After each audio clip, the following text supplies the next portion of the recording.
Raising teens alone can be brutal. It becomes easier when you are co-parenting with the universe. Welcome to Co-Parenting with the Universe. This is Muriel Falous, your host, and today I have a guest. I just want to mention that we're talking a lot about parenting, being a mother, and what Monica has in store for you is very connected to childhood trauma, etc., etc. So it's going to be one that you won't want to miss. So my guest is Monica Evans. She's a clinical EFT practitioner and mentor on EFT Universe, who has been studying energy healing for 20 years. She started with Reiki, followed by acupressure.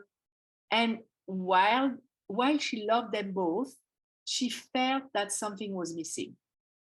And despite her knowledge and tools, she still had the same anxious and fear-based reactions running her life. And she couldn't understand why. She was a competent, independent woman, after all, and she was also a relentless people pleaser who kept choosing partners and bosses who didn't value her.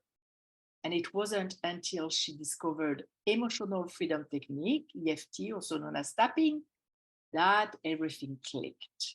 So welcome, Monica. How are you today? Thank you, Muriel. I am very well. How are you? I'm great. I'm terrific.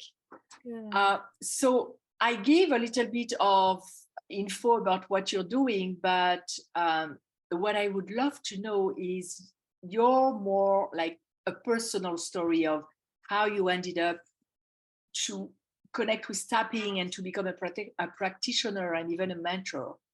Okay. The story is the way I actually found tapping and what got me to get certified are different. Both are trauma related, just in a different way. I had been tapping for a number of years. I think I started tapping back in 2017 as a result of a string of bad relationships where I kept choosing avoidant men, which really activated my nervous system to the point that I believe I was almost in full-blown OCD by the time I found tapping. And so I started working with a practitioner. I knew it worked. I was also working with a therapist, so I was, in harmony with both of those things. But the certification started because of a trauma that I had experienced with my dog. So Wow. Yeah.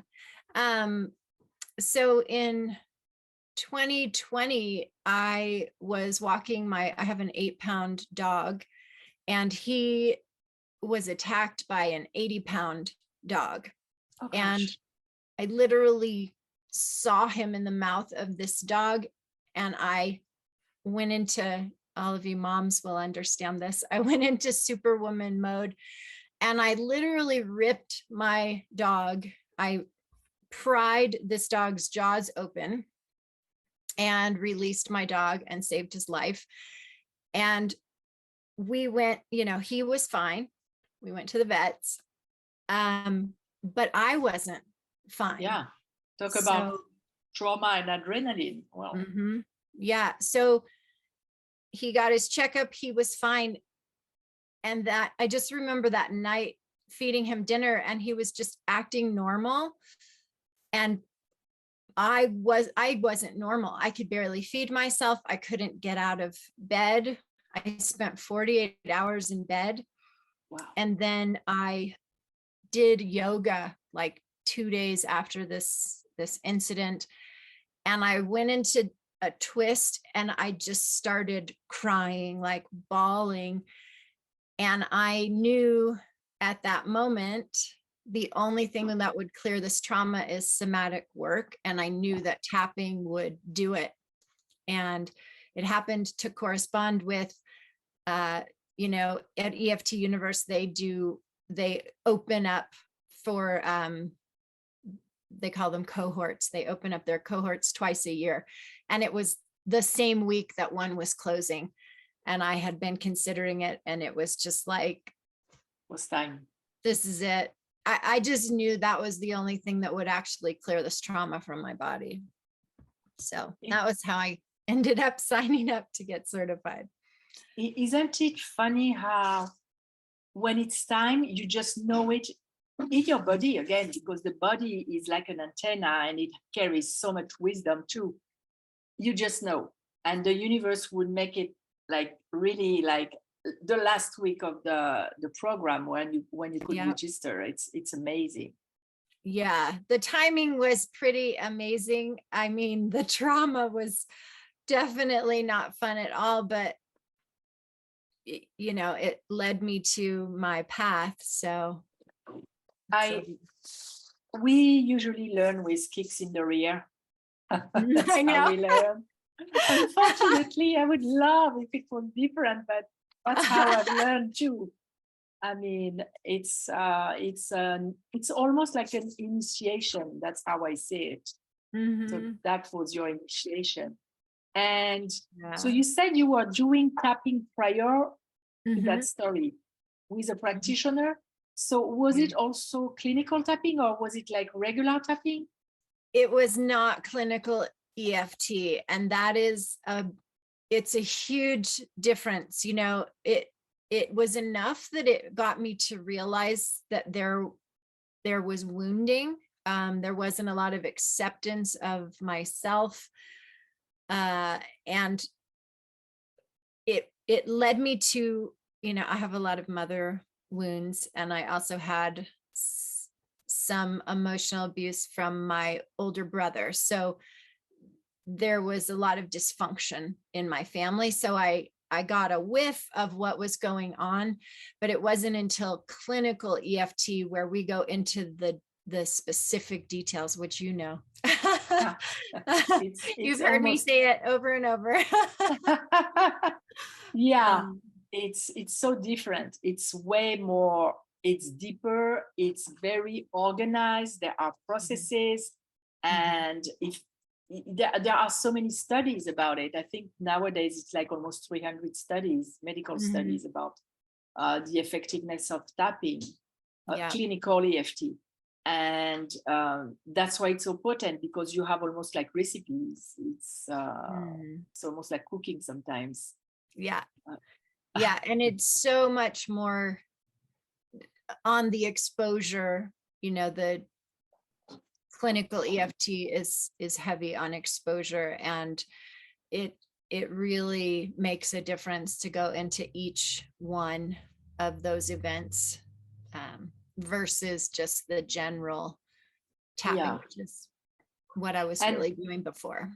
What I didn't know prior to studying clinical EFT is that sometimes you tap on an event and you think you're done with that issue and that pattern, but it's called a tabletop because you have an issue and you have so many events, and it's sometimes way more than 4 feet on that table. And I never realized that, because I used tapping before too, and I could solve so many things. But when you do clinical tapping, I mean, I had experiences with myself, tapping on myself, where I saw myself in an incubator and I could feel, because the baby is not analyzing like we do.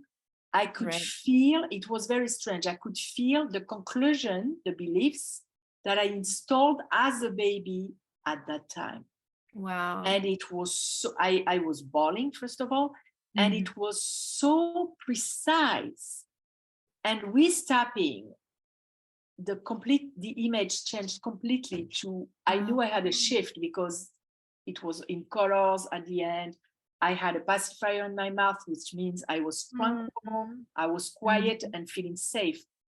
And that, I don't think you can, maybe you can access it without knowing clinical tapping, but it's very dangerous. In fact, that's also what I didn't know before.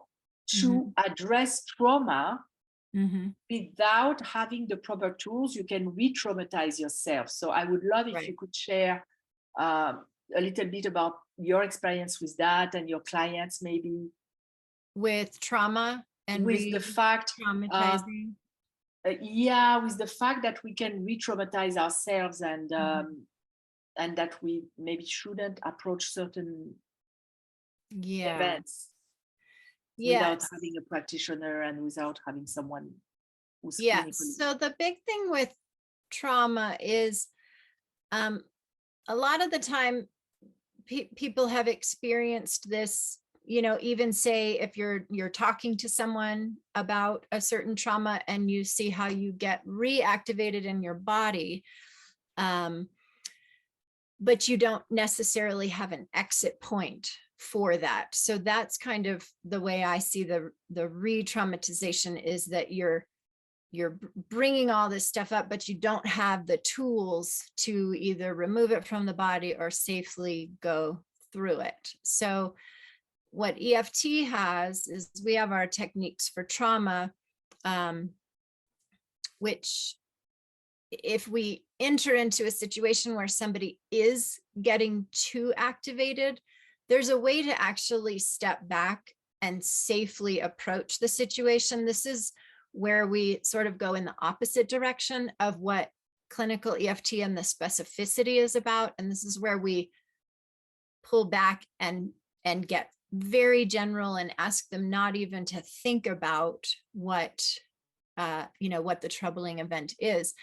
But interestingly, what is happening, I think of it like the pink elephant. They know it's in the room, but we're not talking about it. We're not thinking about it. We're just, over here keeping them safe. And somehow the brain processes that way. But what you don't want is someone who doesn't have the experience that thinks, oh, exposure is the only way. And then they keep going into these details. I hear worst or first, and that isn't safe with trauma. Worst or first would, make them become too overwhelmed. And when you are overwhelmed, your nervous system doesn't have the ability to process anyway. Yeah. It Yeah. has to be in enough within the window of tolerance that it can process. So And so you talked about becoming OCD. mm-hmm. Is there a link? So you became OCD after a relationship? So I'm just confused. it's a little complicated. So let me see. I've always had anxious tendencies. I didn't know about that. I really experienced them in my early 20s when I was going to college in Los Angeles. So I was raised on a farm, and going into the city environment just did not work for my nervous system. Yeah, must have been And overwhelming. it was so overwhelming because it wasn't safe. So as a female walking at night alone, I couldn't do that. And I come from, a town where you don't lock your doors. So my nervous system just did not sync up with that. Fast forward 20 years, I moved to Lake Tahoe. I live in a safe environment. I had really big dogs. So I didn't actually remember how prone I was to anxiety until it was triggered. And I think that's a really interesting thing to note about the nervous system, is it's not always up. Sometimes our stuff is buried until something triggers it, and it does seem to kind of come out of the blue. So what started my process was back in 2013. I had a number of dogs, but I had my last dog passed away, and he was very old. He was 14. All of my energy had been channeled into taking care of him. And when he passed, all of that energy that I focused on him became internally focused. Oh, And so all of a sudden, I was having, hypochondria kind of things. And then the germs started to bother me. And where I always said I had functional OCD tendencies. I think most of us have some tendencies towards compulsive behaviors. Depends on if it's cleaning, or for me, it was like safety, of checking the heater, checking the stove because my dog was in the house. But when that dog passed, all of this energy that used to focus on him had nowhere to go. And that, like I said, it became kind of internally focused. So I did notice that change. And then in 2017, so, it was building, but subtly, when I started dating the string of avoidant men, that is when my attachment system, I don't know, are you familiar with attachment theory? Yes. Okay. Yeah. So but maybe the audience is not, so okay. If you can just explain it really quick. Okay. So attachment theory is, there's 4 styles, but 3 of them are the most well-known. Secure would be the ideal, where you have had, the proper amount of nurturing, your needs are going to be met. When you cry, your mother is attentive. The attachment style tends to be developed in the first year of life. Yeah. And then the 2 insecure attachment styles are avoidant and anxious. And the avoidant child tried to get their needs met. They cried, they did all the things that babies do, but the mother was not responsive, or the caregiver was not responsive. So they decided it's not even worth it. It's just frustrating to have needs. So they shut down. The anxious child goes in the other direction and tries harder and becomes more clinging. Codependent. Yeah. So that's kind of a very, very basic overview. But the big thing to know about attachment theory is it is a survival response. Yeah. So when I started, I identify the most with being avoidant. But when I started dating avoidance, suddenly my attachment system became anxious. And combine that with the already brewing anxiety, if you will. It became too much. Yeah. And I'm not formally diagnosed. I will say that I do have 2 friends who are psychiatrists, and they agreed with my theory. That that's then that yes. But my nervous system was just so on high alert all the time that the germophobia is mostly how mine presented. It just became overwhelming, and it's just a form. The thing I really want to say about it is it's just an exacerbated form of anxiety. Yes. It's trying to control things so that I'll feel safe. OCD has a lot to do with control. If I can keep everything in this way, then I'll feel safe. But, it boils down to not feeling safe. I have a daughter, my oldest daughter. She suffers from anxiety, and she works with it now. But I remember, I was a single mom, so there was a lot of, there are issues, and there were issues with the father. And when she didn't feel safe, she would clean at 10 o'clock in the evening. She would go into a frenzy because she couldn't go to sleep unless she could regain some illusion of control on her life. So I'm familiar with that. And that's why the audience are moms mostly, and that can also give them an indication that if they see behaviors like that, to know to pay attention and dig and see, or at least know that their kids is suffering from anxiety, and that there is something that can be done. Yeah.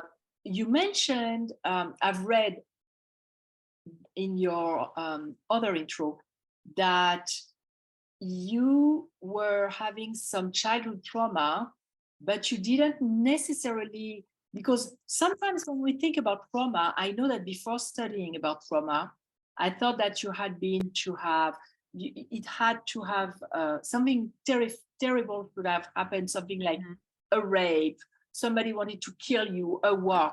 But in fact, that's not the case at all. And most of us are traumatized because it's just a question of not being equipped to deal with what's going on. And there are several aspects, but I won't go into that. And sometimes the kids are traumatized by something that is happening that looks quote unquote normal, but is still creating trauma. So how did it look for you? Yeah.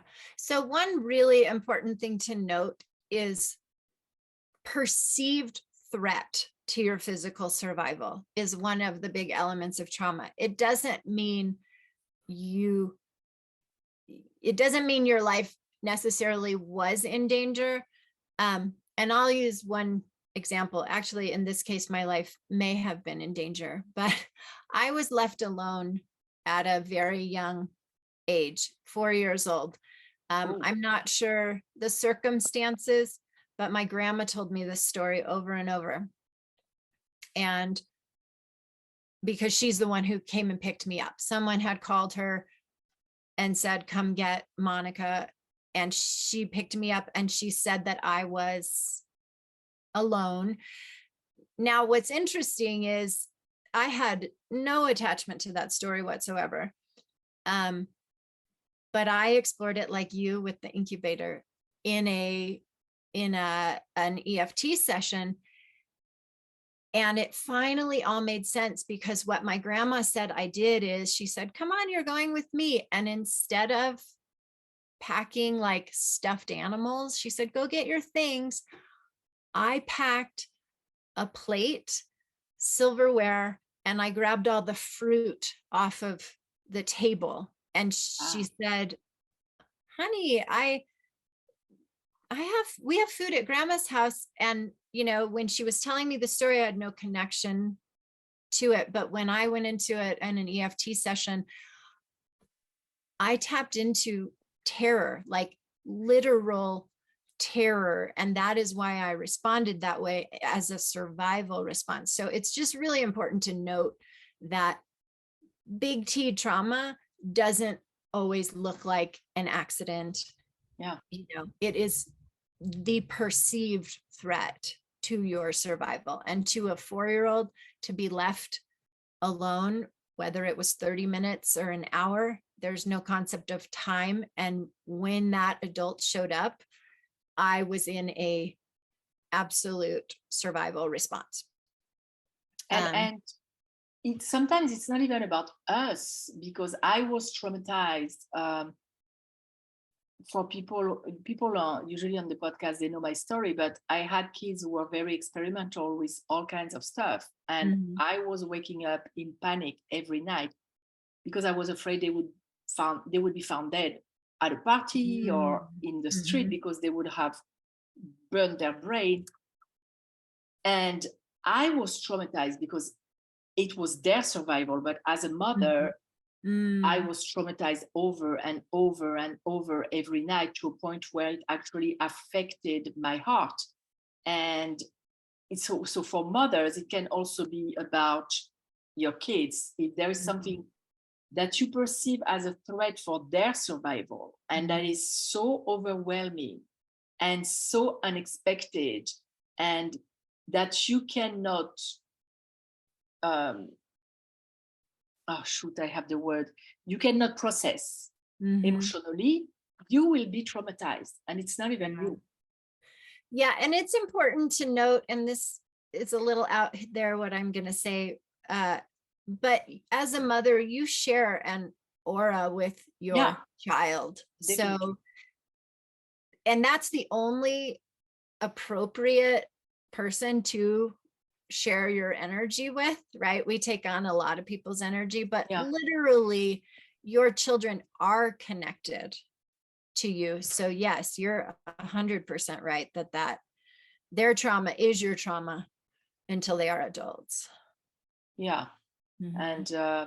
And that's a good point about the energy, because I always tell my audience and my clients that sometimes you cannot do anything, because we're talking about teenagers being teenagers and being out of control, and sometimes they won't be receptive to what you want to give them, but you can always send them energy, and that will have an effect. I've used that with my kids over and over and over. That's a good point. That's where I love Reiki, because you can send Reiki long distance. Yes, definitely. Yeah. So I can continue if you wanted about the more subtle forms of trauma, because that story I told was not necessarily one of the subtle ones. But so in my experience, and I want to just preface this story with permission to say everybody's doing the best that they can, and parents do not have to. I think I learned this from Gabor Mate, but really about 33% of the time to be really on your game is all it takes. But what most people are not doing is repairing the ruptures. The ruptures are a part of life. It's a part of parenting. It's a part of how we learn to communicate and be in relationship with others. It's actually a good thing to have a rupture, because it teaches your child we can have a rupture and then we can repair that rupture and our relationship becomes stronger. But unfortunately, I don't know that they knew this a while ago. And I don't think they did. It seems to be more common to be talking about this today. And the reason I say that is I don't want anybody to think, oh my gosh, I wasn't a perfect parent. No one is perfect. We all bring our trauma to the table. And if you're an avoidant, and connection is literally a threat to your nervous system identifies that as a threat to your survival. So you can't fault yourself if your reaction is to shut down. It's just part of how you're wired, but we can repair these ruptures. We can start to be conscious. And so in my particular story, my parents divorced when I was 3. My brother, I believe, I don't have any facts, nobody admits this, but my brother was 5 and I was 3, and they separated the children because we fought so much. That was the story. So my dad took my brother, my mom took me. Oh, wow. Upon further figuring as an adult, I realized I was probably being abused because a 3-year-old girl is not going to be starting fights with a 5-year-old boy. Yeah. Likely he was picking on me. I cried a lot. I didn't feel safe. My mom is a highly sensitive person. I am also an empath. A lot of my clients are empaths. She did not realize my cries were like nails on a chalkboard to her. So I was asking for help. I was crying, I was tattling, and I was being punished for asking for help because it was so triggering for her. So if you look at that, my lifeline, my mother, was literally repelled by my attempt to get help, feel safe, and regulate. So that sets me up for some big issues as an adult, because one, nobody's there helping me. They're kind of, I'm on my own. I have to figure this out by myself. That's one of the other conditions of trauma is this isolation. Your Yes. expectations are violated. I'm expecting that my mom is going to help me, and instead she's upset with me because I'm crying. So, my nervous system from a very young age was wired that my needs don't matter. I'm a bother. And nobody's gonna help me. So, it, and all of that that's not on the surface. Nobody admitted those things happened. It's just the amazing thing with tapping is you start to connect your story. You start to make sense of your story. And so I had a lot of self-loathing before I started tapping because I did believe all those things. I was a nuisance. I was too much. Something was definitely wrong with me if your own mother is repelled by you, right? So, and that's all very subtle, and it's very confusing until you can start. That's one of the things I do is help clients kind of make their story make sense. Why would you feel this way? And it's I mean, there is no perfect family, so we all have stuff. I know my story as a baby. I started tapping on weight loss. I wasn't aiming for that at all. I was aiming for where were the events that convinced my unconscious mind that it was safer to be overweight rather than losing the weight, because there were times in my life when I was way thinner. And that picture came up. And I had worked on my fear of abandonment in the past, maybe 13 years earlier, with tapping by myself. And that picture of me as a baby in the incubator come up. So of course I felt abandoned because I was alone. But this time it was even more vivid, and I could see what was in the room. I could know that, one, I knew I was alone. So because my mom, I had to be there 2.5 months. And at the time, they didn't let the mom touch the baby. So I was not touched by my mom for 2.5 months. Wow. So one, I decided that there was no one around. I better count on myself all my life. And I ended up single mother and doing everything by myself. Help. Asking for help was an issue for me until a few years ago, because I didn't know. I didn't believe there would be help. And like you mentioned, I felt, as a baby, I probably felt unsafe. So my attachment style was always also affected. And when you think about that, I didn't even know that I was 2.5 months in the incubator. After that experience, I called my mom and I said, how long did I stay there? She said, well, 2.5 months. I was like, no wonder this would come up. Yeah. And that's the magic aspect. It's not magic at all. It's the brain. But that's what's so potent with tapping. And that's why I want moms who are listening, one, to know, like you said, we can repair, and it's never too late. Even if you do the work as an adult and your kids are, you're an adult, your kid who is now an adult, or you do the work late and your kids are already teens, maybe ready to get out of the house, you can still do something good for them and for you.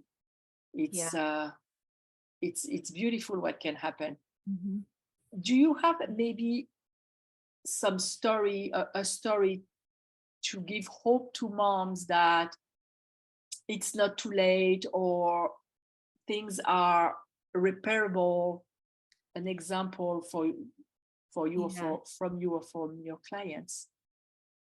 So most of the work I do is with repairing the rupture for yourself. So not necessarily, I don't necessarily work a lot with moms and children. I work with adults who, like myself, ended up in their, I discovered it in my 40s, But their kids are going to become Yeah. adults, and even if they made mistakes, their kids can still heal. Yep.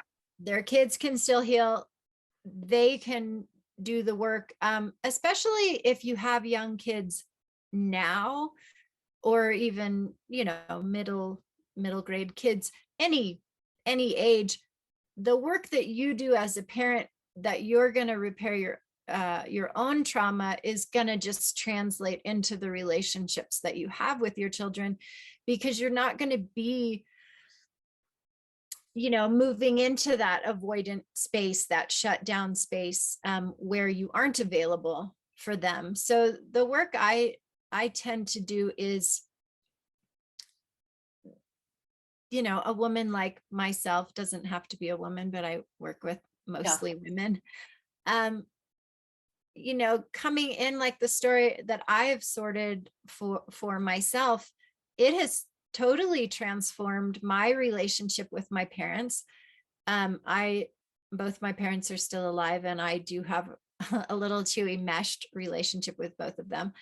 But what it did was it allowed me to set boundaries, because my entire life was kind of like groveling, people pleasing, trying to be perfect, trying to be the good child. And I will say, this work is messy. I mean, it took the first layer of it was me setting boundaries with them, and me realizing I wasn't crazy. This stuff happened. It's just that I was rocking this really dysfunctional boat that nobody wanted to have be addressed. And, you know, through the work now, I have a much healthier relationship with both of my parents. And that's because I have more confidence in myself. And I know that my story is true. I know that, you know, part of emotional abuse or neglect comes with gaslighting, for lack of a better word, because they're saying, oh no, everything was fine, you had all your needs met. And I was saying, no, something is wrong. So I don't know that really answered your question. It does. It does.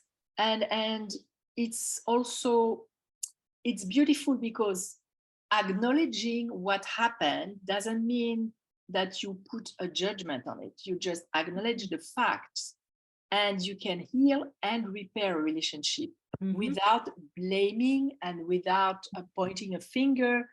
And that's the beauty of it. So even if we make mistakes as parents, first of all, like you said, only we need to be right, or it's not right, but we need to be great parents only 33% of the time. And I'm also reading his book now, Gabor Mate, because it's amazing.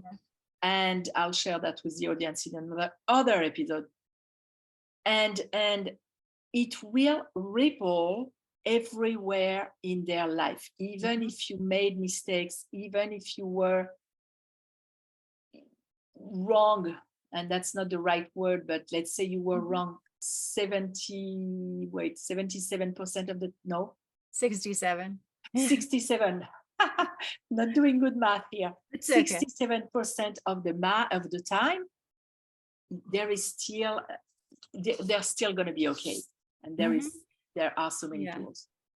Yeah. And again, repair is teaching, because in my experience, and I'm still learning repair, I used to, like, a little tiny fight, any little rupture was the end of the world, because in my family it was. And I didn't learn it through my family. I learned it through certain friendships, that you can fight and then you can still love each other, and you can have an issue and you can take a time out and you can still love each other. And that was news to me. I mean, in my world, a conflict was the end of the world. It was over. You may as well never speak again. And that is completely unhealthy. So part of rupture repair is that it's totally natural. You're not going to agree with everybody. Every human is a strong-willed individual person, but communication and rupture repair is the important part. And I would just like to kind of go back to what I was saying about my mom being a highly sensitive person. Because of the level of work and the compassion that is cultivated through the work of EFT, I had to do the trauma work. Trust me, I was angry. And sometimes I still am, because like you said, there's many layers. Yes. Excuse me. But when I first realized, oh my gosh, my mom was punishing me when I was crying and asking for help. She was defending essentially my brother, who was likely harming me. She was, you're on your own, take care of yourself. And I had no way of defending myself. Yes, I was super angry. I had a lot of trauma to work through. But then as you process that trauma, then the story makes sense. I have a mother who is an empathic, highly sensitive person who never knew that, who never tuned into her gifts, who never had the luxury that I have of this energy work and understanding a lot more of who I am and what a gift it is to be highly sensitive and empathic. It has made the journey with EFT so much more potent to be as sensitive as I am. But I can now look at her and say, she was dysregulated. My cries literally dysregulated her. So how was she supposed to regulate me with no tools and no way of obtaining her regulation before she's trying to give it to her child? So the work, it's not about blame. It's about understanding your story and repairing what wasn't repaired for you as a child. Was it her that repaired it? No, she still doesn't have the capacity to hold space for me, but it doesn't require her. It requires, my commitment and my ability to repair. So the work I do is essentially tuning into that 3-year-old Monica and having 48-year-old Monica come in and hold space and say, oh, honey, I know you're scared. Oh, that was hard. That was really terrible. But you really legitimately can. If I can repair a rupture of my 3-year-old child at 48 years old, it means you can really do this for any age. And like we said, if your children are still at home, doing this work to repair your trauma, what needs were not met for you as a child, then frees up all of this space for you to hold it for your own children. Completely. Because I always say, don't bleed your wounds on your kids. Once you heal the wound, there is nothing else to bleed on. And that's beautiful that you can do that at any stage, at any age. Mm-hmm. And as you were talking, I was thinking, because you say you're an empath, and I was thinking about your mother, because I know that when I'm coaching, I noticed that I can feel what people feel. So her hearing you cry, she was probably feeling so uncomfortable in her own body that she wanted to avoid that. And with more understanding and tapping and really calming all that, then you can have a beautiful dance that is different between two people than the one you were dancing before, because you don't engage in the same way.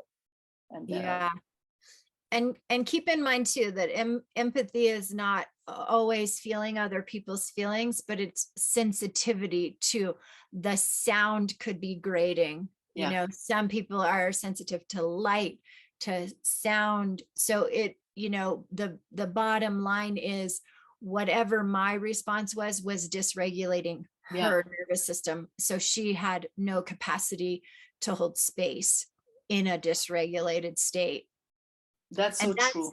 that's another big thing for mothers, is you cannot be expected to regulate someone else if you're dysregulated. So if you learn these tools, and I will say my favorite thing about EFT, as much as, like you were saying, going through a big trauma, a practitioner is your guide and they can hold space and help you. But once you know how to tap, if you know you're dysregulated, you can bring yourself into harmony pretty, at least a lot more quickly than you used to be able to. Yeah.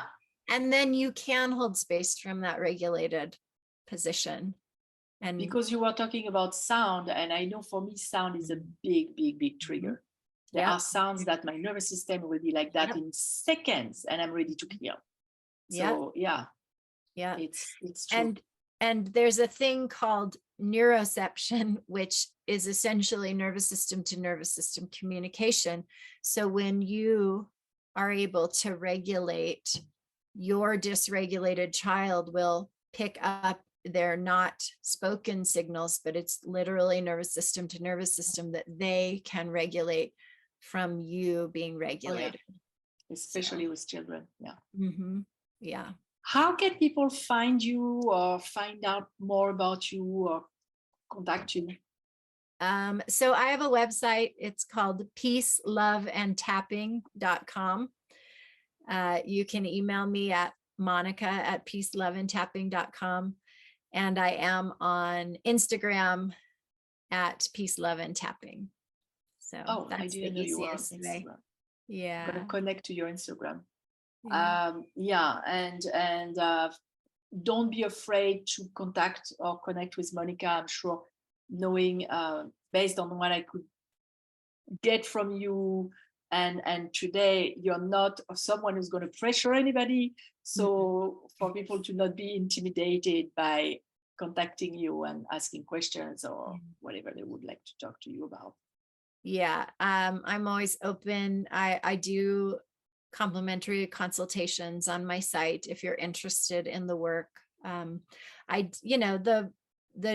The disclaimer is it is deep work. Yeah. A lot of people advertise EFT as, oh, it's a stress relieving tool, and my work is, it's deep work, but it's life changing. It's life changing work. And once the way I like to think of EFT is that it's literally changing your set points. So I still have anxiety. Am I going to ever be completely rid of it?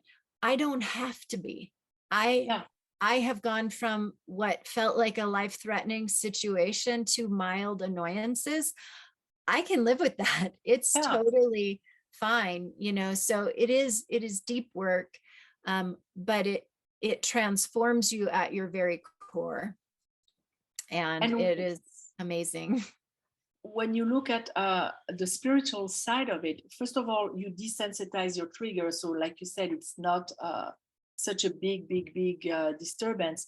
And from the spiritual side of it, we came with some buttons to be pushed.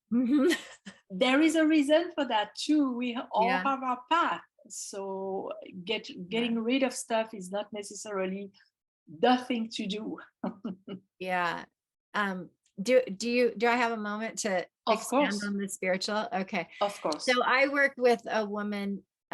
She's a Reiki master, and she actually reads your guardian angel, introduces you to it. And she said a big part of, the reason I needed to incarnate into that complete sense of shutdown was so I could expand full. Like, I needed the journey of thinking it wasn't safe and finding my way. So do trust, like what you just said, Muriel, that we came here with lessons to learn, and sometimes it's a little harsh, but But it all. there is a gift under it for us and for others.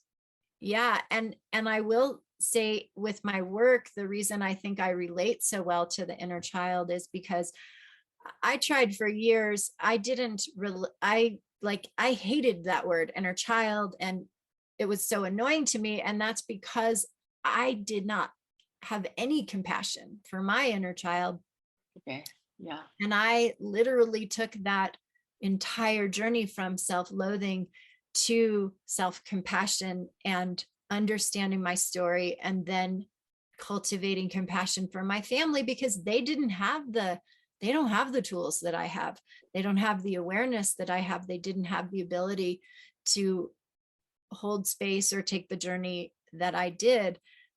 So it's just, it's really, I didn't read the book about how to do it. I did it. Oh, yeah. I found my way. And so it gives me an ability to hold space for others. So that is part of the journey. I needed my past to get to my present. That's the beauty of it. Oh, that's a beautiful sentence. I needed my past to get to the present. That's a beautiful quote. Thank you, Monica, for having been with us today. I loved our conversation, and I'm sure a lot of moms will benefit from it. And for people, again, we're going to repeat your website is, I don't have my glasses, peace, love, and tapping.com. Yep. Yeah. Thank you so much for having me. I really enjoyed it. My pleasure. So I'll see you next week, or I'll be talking to you on audio next week with another topic. Have a beautiful, beautiful week. If you like this podcast, please subscribe and review us on iTunes, Spotify, or any other platform of your choice.